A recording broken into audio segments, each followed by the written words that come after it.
एक बार फिर से स्वागत है। मुझे ऐसा ही पूर्ण विश्वास है आप सभी अच्छे होंगे, स्वस्थ होंगे और मस्त होंगे। तो आ जाओ इसी मस्ती के साथ आज की टॉपिक की शुरुआत करते हैं। आज का टॉपिक आपसे ही रिलेटेड है, कहीं बाहर से नहीं है। ये आज का टॉपिक आपसे ही रिलेटेड है। जैसा कि हम लोग पाचक ग्रंथियां पढ़ रहे हैं। क्या पढ़ रहे हैं? पाचक ग्रंथियां। पाचक ग्रंथियां का मतलब जो भोजन हम ग्रहण करते हैं उसको पचाने के लिए पाचक रस की जरूरत पड़ती है। तो ये पाचक रस कहाँ से आते हैं? पाचक ग्रंथियों से। कहाँ से आते हैं? पाचक ग्रंथियों से। अगर ये रस या जूस ये स्रावित ना हो तो आपका भोजन पचे ही ना। तो ये आपसे संबंधित है, इसे बिल्कुल ध्यान से सुने। आपका ध्यान किधर है? आपका हीरो इधर है, तो इधर ध्यान। एक बार देखो, आमाशयी या जठर ग्रंथियां। क्या हेडिंग है आज की? इंग्लिश में इसे स्टमक और गैस्ट्रिक ग्लैंड्स कहते हैं। स्टमक और गैस्ट्रिक ग्लैंड्स। आज हम आमाशयिक ग्रंथियों के बारे में पढ़ेंगे। ठीक है, हमारे आमाशय में कौन कौन सी ग्रंथियां हैं, किनसे कौन कौन से एंजाइम्स या हार्मोन्स का स्राव होता है, आज हम उसको पढ़ेंगे। ठीक है ना?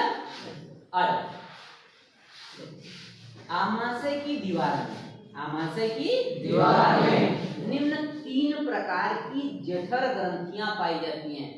3 प्रकार की ग्रंथियां होती हैं। कितने प्रकार की? 3 प्रकार की। कौन सी ग्रंथियां होती हैं? जठर ग्रंथियां। कौन सी ग्रंथियां होती हैं? जठर ग्रंथियां। तो एक बात क्लियर हो गई, हमारे आमाशय की दीवार में, हमारे आमाशय की दीवार में कितने प्रकार की ग्रंथियां पाई जाती हैं? वो किस प्रकार की ग्रंथियां होती हैं? जठर ग्रंथियां होती हैं। ठीक है, तो आइए आज हम इन्हीं जठर ग्रंथियों के बारे में जानते हैं। क्योंकि जठर रस का नाम सुना होगा, गैस्ट्रिक जूस का नाम सुना होगा, ये हमारे भोजन के पाचन में सहायक होता है। तो आइए इन्हीं के बारे में चर्चा करते हैं। इन तीनों ग्रंथियों में सबसे पहली ग्रंथि की चर्चा करते हैं। पहली ग्रंथि का क्या नाम है? कार्डियक ग्रंथि। कौन सी ग्रंथि है? कार्डियक ग्रंथि। इंग्लिश में कार्डियक ग्लैंड, हिंदी में क्या बोलते हैं? कार्डियक ग्रंथियां। इंग्लिश में कार्डियक ग्लैंड।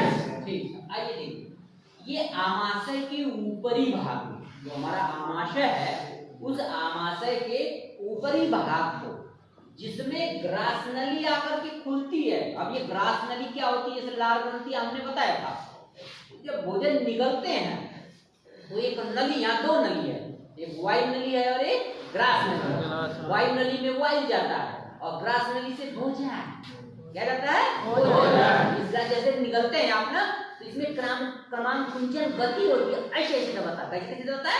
ऐसे कैसे कैसे दबाता है? ऐसे ऐसे ऊपर से ऐसे दबाता, नीचे ऐसे दबाता, क्या होता है? सरकता रहता है। कहाँ से? सरक के नीचे आमाशय में आता है। तो पहली ग्रंथि का नाम है हमारी कार्डियक ग्रंथि। ये आमाशय का ऊपरी भाग है, सबसे ऊपरी वाला भाग, सबसे ऊपरी वाला भाग ग्रास नली में खुलता है। समझ रहे हैं ना? अब दूसरी ग्रंथि का नाम है हमारे फंडिक ग्रंथियां।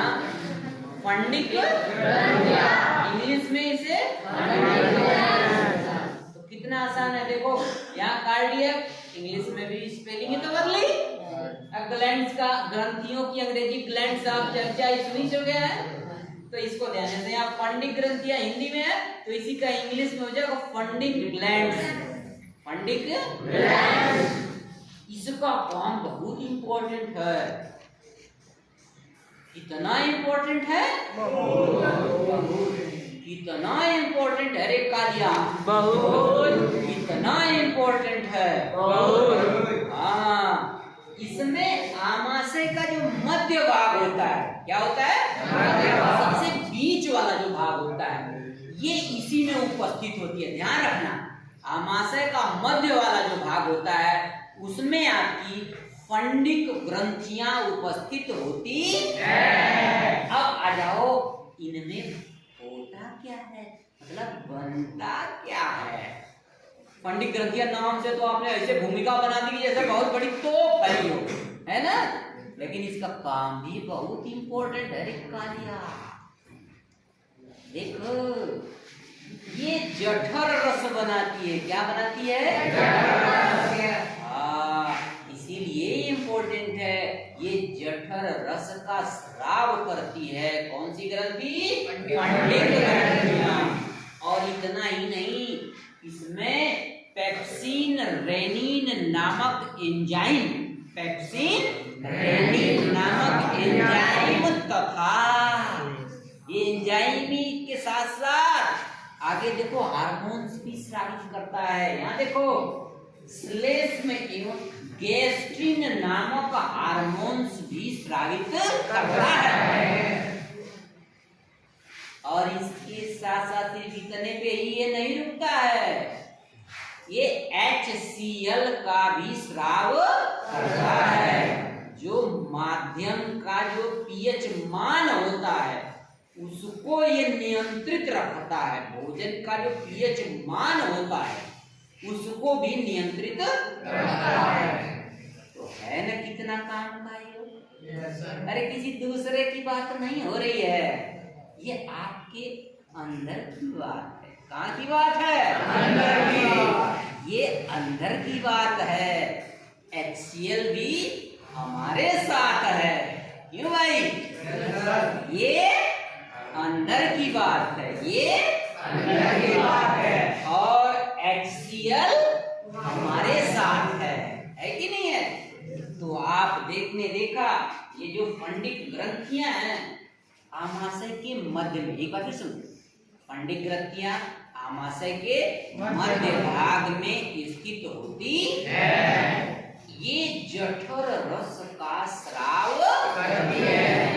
जठर रस भोजन को अच्छा है, ध्यान रखो, जठर रस का स्राव बहुत इंपॉर्टेंट है। और पेप्सिन और रेनिन नामक एंजाइम का भी स्राव करती है। साथ के साथ गैस्ट्रिन नामक हार्मोन्स भी बनाती है। और इतना ही नहीं, HCl का भी स्राव करती है। कुल मिला करके ये जो आप आमाशयिक ग्रंथियां पढ़ रहे हैं, इनमें 2 ग्रंथियां आपको बताई गई, और इसमें जो दूसरी ग्रंथि है फंडिक ग्रंथियां, ये बहुत ही महत्वपूर्ण भूमिका निभाती है भोजन के पाचन से संबंध में, भोजन के पाचन के संबंध में। क्योंकि हम पाचक ग्रंथियां ही तो पढ़ रहे हैं। पाचक ग्रंथियों में स्रावित होता है पाचक रस। पाचक ग्रंथियों में क्या स्रावित होता है? पाचक रस।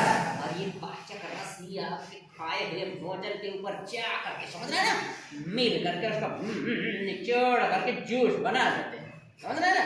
आप इतना खाते, सेब खाते, बर्गर खाते, रोटी खाते, बहुत सारी चीज खाते ना। लेकिन आप सोचते हैं चबा चबा के खाओ क्योंकि मुंह से बचेगा, फिर जो निगलोगे वो कहाँ जाएगा? पेट में, आमाशय में। तो उसको बचाने के लिए ये है ना, कहते हैं ना गंदा हो गया, कहते कोई बात नहीं, सर्फ एक्सल है ना। क्या कहते हैं? सर्फ एक्सल है ना, खाओ पियो, खाओ पियो, कोई बात नहीं। फंडिक ग्रंथियां है ना, खाओ पियो, कोई बात नहीं। क्यों? क्योंकि फंडिक ग्रंथियां है ना। ठीक है, तो बहुत बढ़िया। आज के लिए इतना ही, बाकी नेक्स्ट लेक्चर में। That's all.